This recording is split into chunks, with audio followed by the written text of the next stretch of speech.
Ok, me vuelvo a presentar. Mi nombre es Edson Alejandro Reynoso López y voy a presentar la práctica número 5 que trata de la ley de Kirchhoff según por mallas.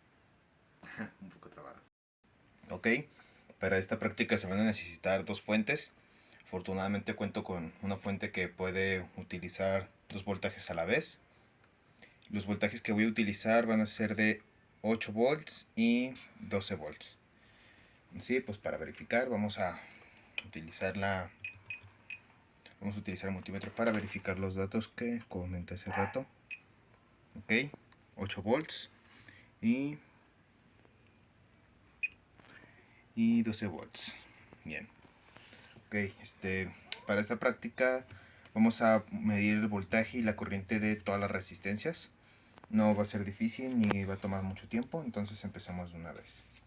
Ok, según el valor práctico, bueno, el valor teórico que me dio de la resistencia 1, que es de 1000 ohms, me debe de dar de 2.91 volts. Entonces,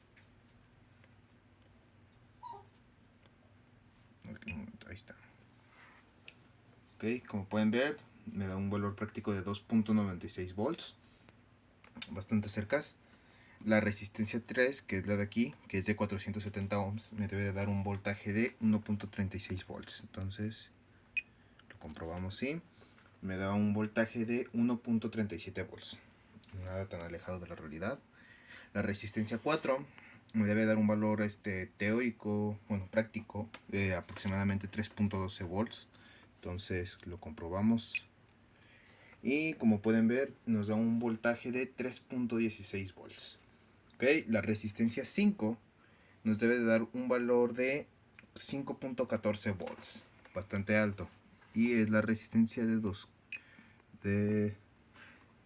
2000, no, 3300 aproximadamente. Entonces 5.205 volts.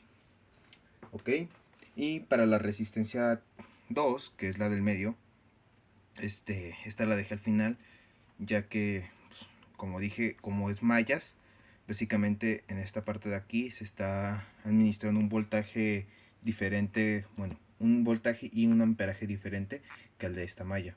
Entonces el voltaje de va a cambiar dependiendo del amperaje que tenga o pase por aquí.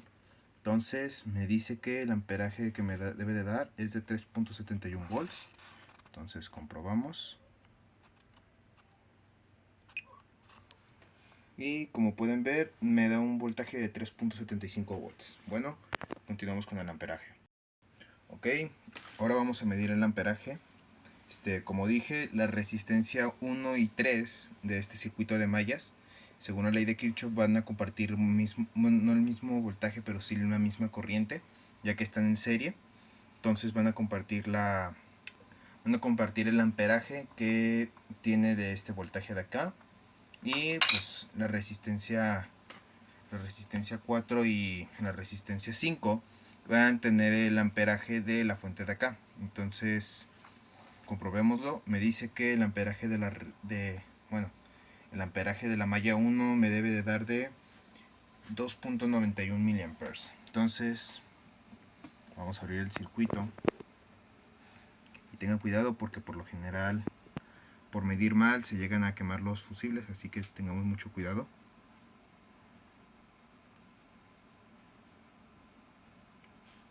Ok, tengo que quitar esto, se me olvidaba un momento. Ok, listo. Ok, como pueden ver, nos da un amperaje de 2.95 miliamperes. No se aleja tanto de mi amperaje. Eso quiere decir que la resistencia 1 y la resistencia 3 van a tener el mismo amperaje. Ahora vamos a calcular el amperaje de la malla 2, que es de la fuente de 12 volts. Entonces, recuerden tener cuidado de no quemarlo.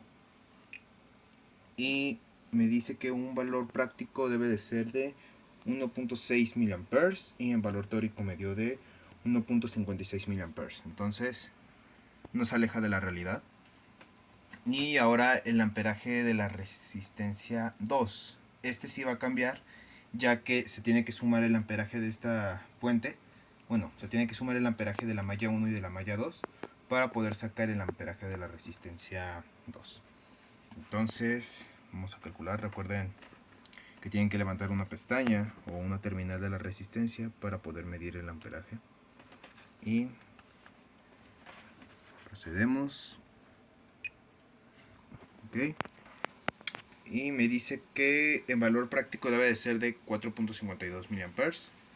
Y en valor teórico me da de 4.57 mA. Entonces, 47 mA, perdón. Entonces, ahí está. Sería todo de esta práctica. Gracias.